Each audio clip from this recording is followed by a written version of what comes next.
آقای پزشکیان سلام. پوشک بچه شد 335,000 تومن. 100,000 تومن تو یک هفته رفته روش. برنج شده 160,000 تومن. لوبیا چیتی 200,000 تومن. چای 500,000 تومن. شکر و روغن که نیست. دارو چند برابر. دلار 85 تومن. طلام که الا ماشاءالله. شما هم این وسط میخواین بریم با آمریکا مذاکره کنین. خب بفرمایین تشریف ببرین. واسه چی دارین معیشت مردم رو به مذاکرات گره میزنین؟ اصلاح طلب‌های بی‌شرف هر وقت خواستن مذاکره کنن یا مردم رو از سایه جنگ ترسوندن یا گرونی ایجاد کردن. همه مردم هم میدونن که این گرونی ها 80-90 درصدش به خاطر ناکارآمدی داخلیه، نه به خاطر تحریم ها. ولی شما بریم مذاکره کنین تا ببینیم بعدش چه بهونه‌ای دارین. ولی گرونسازی نکنید. با ایجاد نارضایتی ها ناشی از گرانی واسه خودتون طرفدار جمع نکنین که بگین اینا طرفدار مذاکره‌ان.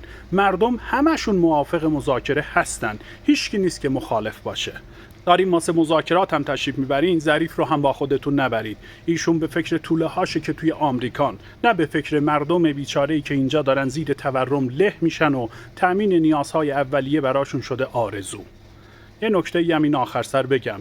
میدونم یه عده میخوام بیان زیر پستم شکرخوری کنن که البته منم از خجالتشون در میام. اما واسه حسن ختام باید بگم که تو روح اصولگراها و طرفداراشون